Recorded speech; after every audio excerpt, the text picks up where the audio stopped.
جب میں نے آہستہ آہستہ سے اپنی آنکھیں کھولی ہیں نا تو تب انہوں نے مجھے قبر کے اندر پھینک دیا۔ جو لوگ موجود تھے وہاں پہ، جو آپ کو دفنانے کے لیے گئے تھے، قبرستان میں موجود تھے، وہ لوگ کہاں پہ گئے؟ وہ سب بھاگ گئے تھے۔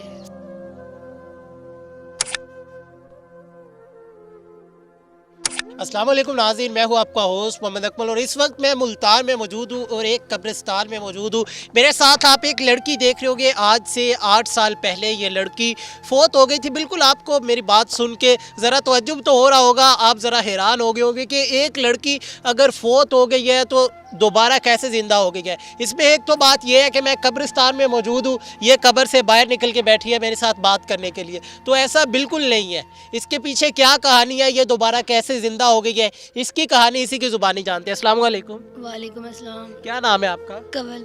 اچھا کنول، مجھے یہ بتائیے گا کہ آج سے 8 سال پہلے آپ فوت ہو گئی تھی۔ جی بالکل، میں 8 سال پہلے فوت ہو گئی تھی اسی قبرستان میں، میری قبر بھی کھود دی تھی انہوں نے۔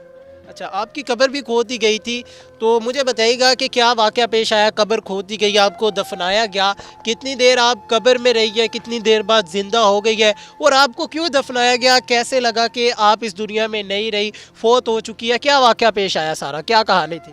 کہانی یہ تھی کہ میں کافی زیادہ پریشان تھی۔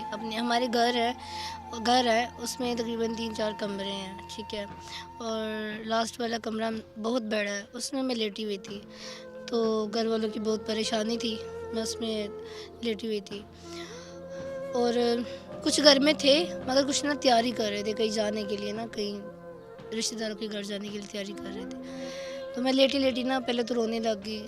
ہمارے گھر میں نا بلب لگے ہوئے انرجی سیور، تو جیسے بندہ روتے روتے ایک جگہ پر نظر اس کی ٹک جاتی ہے، میری نا وہ ٹک گئی نظر، تو کبھی وہ نا جل رہا تھا، کبھی بجھ رہا تھا، کبھی جل رہا تھا، کبھی بجھ رہا تھا۔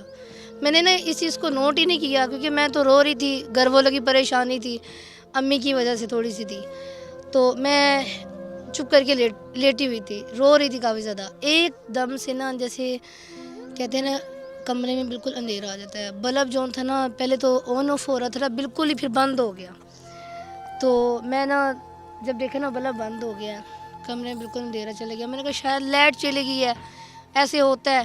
اچھا میں پھر لیٹی رہی ہوں، اٹھ کے یہ نہیں کہا کہ میں جاؤں باہر دیکھوں، لیٹی رہی ہوں میں کمرے میں نا، تو ایک دم سے کمرے میں اس طرح کی کہتے اندھیرا تھا نا، اس طرح کا اندھیرا تھا کہ جیسے واقعی میں قبر کے اندر ہوں، تو میں تھوڑا سا اٹھنے کی کوشش کر رہی تھی پر نہیں، پر ایک دم سے نا گھبراہٹ سی ہوئی ہے، پاؤں کے طرف اتنا سیک تھا نا کہ جیسے آگ نہیں لگ جاتی پاؤں میں، اس طرح سیک تھا، تو اسی چیز کو میں نا نوٹ کر رہی تھی اور میں آس پاس دیکھ رہی تھی۔ اتنی ہی دیر میں کمرے کا دروازہ اتنے غصے سے بند ہوا ہے جیسے کسی نے نا اتنے غصے سے دروازہ بند کیا ہے اور کنڈی لگا دی ہے۔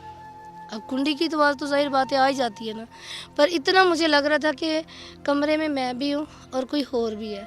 جب کنڈی لگی ہے، ٹھیک ہے، مجھے پتہ لگ گیا کمرے میں کنڈی لگ گئی ہے، میں پھر بھی اٹھنے کی کوشش کر رہی ہوں کہ میں بھی اٹھوں تھوڑا بہت، پر نہیں اٹھ سک رہی تھی، میں بالکل ہی نہیں اٹھ سک رہی تھی۔ بس یکدم سے جیسے بندہ ایک سانس لیتا نا، اس کے بعد مجھے کوئی پتہ نہیں لگا میں کہاں ہوں کہاں نہیں ہوں، کوئی ہوش ہی نہیں تھی مجھے۔ اچھا، کتنے گھنٹے تک آپ کمرے میں رہی ہیں؟ 6-7 گھنٹے۔ 6-7 گھنٹے آپ کمرے میں رہی ہے، تو پھر کیسے کمرے سے باہر نکالا گیا ہے؟ آپ کو غسل دیا گیا ہے؟ اس کے بعد کی کیا کہانی ہے؟ مجھے کمرے سے کمرہ کا دروازہ جو تھا نا وہ توڑ کے باہر نکالا گیا تھا، اور اس قدر توڑا تھا نا جیسے چورا، ایک تو دروازہ توڑتے ہیں نا ویسے نہیں توڑا تھا، کمرے کا دروازہ اتنا زیادہ بھاری ہو گیا تھا نا جیسے دیوار نہیں بن جاتی، ورنہ دیوار کو 7-8 بندے لگا کے توڑ رہے ہیں، اس طرح وہ چورا چور دروازہ کر کے توڑ کے اور مجھے اٹھا کے ڈاکٹر کے پاس لے کے گئے ہیں، تو میرے رشتہ دار بھی آ گئے تھے کہ بھئی اس کی طبیعت خراب ہے، یہ کیا ہے کس طرح نہیں، وہ بھی ساتھ ہی اکٹھے ہوئے تھے، انہوں نے پوچھا ڈاکٹر سے کہ بھئی ایسے ایسے نا یہ بیہوش ہو گئی ہے، تو 2-3 ڈاکٹر نے چیک کیا، تسلی سے آکسیجن بھی لگائی، پھر وہ جو ECG کرتے دل کی وہ بھی کی، انہوں نے کہا اس کو آپ لے جائیے، فوت ہو گئی ہے۔ اچھا، جب آپ کے شوہر نے دروازہ توڑا ہے تو آپ اس وقت بے ہوشی کی حالت میں تھی؟ ہاں بالکل بے ہوش تھی، مجھے پتہ ہی نہیں تھا، میں بالکل بے ہوش تھی، اس کے بعد کا نہیں، مجھے ڈاکٹر کے پاس لے کے گئے تب بھی نہیں پتا تھا۔ اچھا، ڈاکٹر کے پاس لے گیا، ڈاکٹر نے جواب دے دیا، پھر اس کے بعد کیا واقعہ پیش آیا ہے؟ پھر مجھے وہ جب ڈاکٹر نے جواب دے دیا پھر وہ مجھے گھر لے کے آئے ہیں، گھر لا کے اسی ہی بیڈ کے اوپر اسی کمرے میں دوبارہ مجھے لٹا دیا ہے، اور آ کے سارے رشتہ داروں کو جیسے فون کرتے ہیں، کال وغیرہ کر دی ہیں، اور جو ہماری گھر کے پاس ہی مسجد ہے تو وہ ہمارے جو قاری صاحب جن کے پاس میں نے قرآن پاک پڑھا ان کو ہی جا کے کہا گیا کہ بھی کنول ایسے فوت ہو گئی، آپ اعلان کر دیں۔ تو ان کو تو یقین نہیں ہو رہا تھا کہ بھی اچھی بلی تو یہ گھر میں رہتی ہے، پڑھنے آتی، کل میں ان کے پاس پارہ پڑھنے کے لیے گئی تھی، اور اس کے بعد جب انہوں نے اعلان وغیرہ کیا، اعلان کرنے کے بعد محلے دار اکٹھے ہو گئے، فون کر دیے، رشتہ دار اکٹھے ہو گئے، تو جب سب اکٹھے ہو گئے اور پھر میرا نماز جنازہ بھی ہوا، نماز جنازہ بھی ہو گیا میرے ہسبینڈ بھی ساتھ، میرے گھر والے بھی، میرے ماں باپ سب، اور جتنے محلے کے لوگ تھے نا تقریباً 800-900 بندہ تھا، بہت تعداد بندوں کی تھی۔ ظاہر بات ہے کہ جوان لڑکی ینگ فوت ہو جانا، پھر اور ہم لوگ نا ویسے بھی محلے میں نا سب ہمیں جانتے ہیں، تو محلے میں سب جانتے ہیں میرے والد صاحب کو، جس کو پتہ لگتا تھا وہ آ جاتے تھے کہ بھی ان کی جوان بیٹی فوت ہو گئی ہے۔ جو قبرستان، اسی قبرستان میں آپ دیکھ سکتے ہیں، اور جو اسی قبر کے پاس ہم بیٹھے، یہی قبر میری ہے، اسی قبر کے پاس میں بیٹھی ہوئی ہوں۔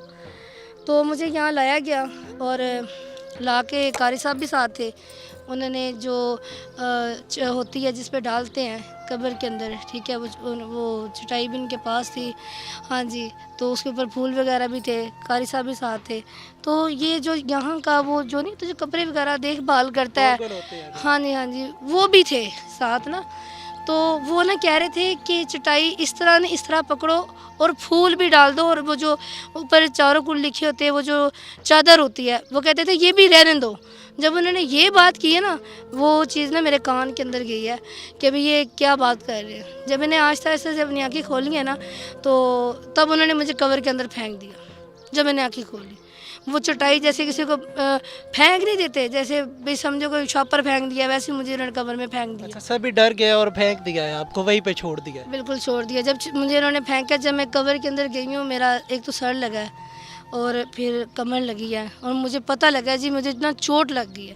جب میں نے دیکھا تو اتنا تو پتہ ہوتا ہی میں قبر کے اندر ہوں، ٹھیک ہے، اور بڑی مشکلوں سے جب انہوں نے مجھے پھینکا نا تو میں رو رہی تھی۔ یہ ہوتا نہیں کہ بندہ آواز میرے میں ہمت نہیں تھی آواز کی، اور میں قبر کے اندر تھی، میں بڑی مشکلوں سے نا، آپ کو پتہ قبر کتنی ڈونگی ہوتی ہے، باہر تو آ ہی نہیں سکتے، تو بڑی مشکلوں سے نا میں نے، جیسے کہتے ہیں بھی وہ کفن سارا میں نے پہنا ہوا تھا، ٹھیک ہے، وہ کفن میں نے تھوڑا سا بھی نیچے کیا، وہ تھوڑا سا یہاں تک باندھ کے اپنے بازو لگا لے، تو بھئی بہت ہی مشکل سے پاؤں لگا لے، جیسے کہتے ہیں نا ایک کنویں سے باہر آنا، میں ویسے آئی، آ کے یہی دیکھا کہ کوئی بھی نہیں تھا، 10 قدم۔ وہ جو لوگ موجود تھے وہاں پہ، جو آپ کو دفنانے کے لیے گئے تھے، قبرستان میں موجود تھے، وہ لوگ کہاں پہ گئے؟ وہ سب آگے تھے، سب آگے تھے، قبرستان 1 منٹ میں ایسے ہو گیا تھا کہ جیسے کوئی ہے ہی نہیں ادھر، میرے علاوہ نا کوئی ادھر نہیں ہے، وہ سب چلے گئے، دور دور تک کوئی بھی نہیں تھے۔ تو میں اپنی قبر سے باہر آ کے، اسی قبر کے پاس ہی آ کے میں 20 سے 25 منٹ بیٹھی رہی ہوں، 20 منٹ ہوں گے، کیونکہ اس ٹائم تو مجھے بھی اپنی ہوش نہیں تھی، اور 20 منٹ بیٹھی رہی ہوں اپنی قبر کے پاس ہی۔ اور جب میں بیٹھی رہی ہوں تو میں نے، یہ ہوتا ہے کہ ایک انسان آواز مارتا ہے جی آ جاؤ مجھے بچا لو، یہ ہے میں زندہ ہو گئی، میں نے ایسی کوئی بات نہیں کی، میں نے کہا جو ہونا نا وہ تو ہو کے رہنا ہے، جو عورت قبر سے باہر آ سکتی ہے تو پھر اب دنیا میں اب پھر دوبارہ آ گئی ہوں، اب جس نے آنا ہوگا وہ آ جائے گا۔ میں بیٹھ کے 20 منٹ روتی رہی ہوں، پھر روتی رہی ہوں، 10 قدموں میں نے میرے شوہر تھے، تو وہ مجھے نا دور سے دیکھ رہے تھے، جیسے کہتے ہیں نا اندر سے جیسے انسان ختم ہوا آتا ہے، اور اس کے بھی آنسو تھے اور میرے بھی آنسو تھے۔ میں اپنے ہسبینڈ سے نا بہت زیادہ پیار کرتی ہوں، بہت زیادہ، یہ جو جتنی میں نے آپ سے باتیں کی ہیں یہ ساری میں نے ان سے پوچھی ہیں، یہ سب کچھ انہوں نے مجھے بتایا تھا، اور وہ دور کھڑے ہو کے نا رو رہے تھے بہت زیادہ۔ تو وہ روتے روتے میرے پاس سے مجھے کہتا ہے کول، تو میں کہا آپ مجھے آواز دے رہے ہو؟ کہتا ہاں آپ ٹھیک ہو؟ میں ان کے چہرے کی طرف دیکھ رہی ہوں کہ یار یہ انسان اتنا ہمت کر کے میرے پاس آیا ہے اور مجھے پوچھ رہا ہے کہ بھئی آپ ٹھیک ہو؟ تو میں نا ان سے لپٹ کے نا بہت زیادہ رونے لگ گئی۔ تو مجھے کہتے ہیں پریشان نہ ہو، کیا بات ہے کیا نہیں ہے؟ میں نے کہا مجھے گھر لے چلو، مجھے گھر لے چلو، مجھے یہاں پر نا بہت زیادہ ڈر بہت زیادہ لگ رہا تھا۔ انہوں نے گھر سے بایا منگوایا میری بڑی سسٹر کا، وہ پنایا، اور آپ دیکھیے ایک جنازہ جو 4 بندے لے کے آئے اور ہمارا جو پیار تھا ایک انسانیت نہیں کہ بھی چلو ہم پوچھ لیتے بھی کہ کیا واقعہ ہے کیا نہیں بھی کیا نہیں، قاری صاحب پوچھ لیتے، نہیں وہ سب آگے۔ ایک شوہر تھے جو میرے سے انتہائی سے زیادہ پیار کرتے، میں بھی ان سے بہت پیار کرتی ہوں، اور انہوں نے مجھے پوچھا، پھر میں گھر جب گئے ہیں تو میرے گھر والے سب پھر بھاگ گئے، میری مما پاپا سب بھاگ گئے، محلے والے سب بھاگ گئے۔ تو کوئی یقین کرتا ہے کوئی نہیں کرتا، مگر مجھے پتہ ہے نا کہ ایک مردے کو لٹا دیں پھر دوبارہ گھر آ جائے، اب کوئی بھی یقین نہیں کرتا، ابھی تک سب ڈرتے ہیں۔ بالکل ناظرین، آپ نے ان کی کہانی سنی ہے کہ کیسے یہ بے ہوش ہوتی ہے، انہیں ڈاکٹر کے پاس لے کے جایا جاتا ہے اور ڈاکٹر بھی انہیں جواب دے دیتے ہیں۔ اس کے بعد ان کا جنازہ ہوتا ہے، انہیں دفنانے والے تھے، ان کی قبر بھی کھود دی گئی تھی، لیکن اس سے پہلے ہی یہ زندہ ہو گئی اور انہیں قبر میں چھوڑ کر پھینک کر چلے گئے۔ تو کچھ دیر بعد ان کے شوہر ان کے پاس آتے ہیں جو ان کی بات پر یقین کرتے ہیں اور انہیں گھر لے کے جاتے ہیں۔ گھر جاتے گھر والے بھی جو ہے بھاگ جاتے ہیں، وہ انہیں کوئی بھٹکتی ہوئی آتما سمجھتے ہیں۔ آپ کو یہ ویڈیو کیسی لگی ہے کمنٹ میں لازمی بتائیے گا۔ ملتے ہیں کسی اور ویڈیو میں، تب تک کے لیے اپنے ہوسٹ محمد اکمل کو دیجیے اجازت۔ اللہ نگہبان۔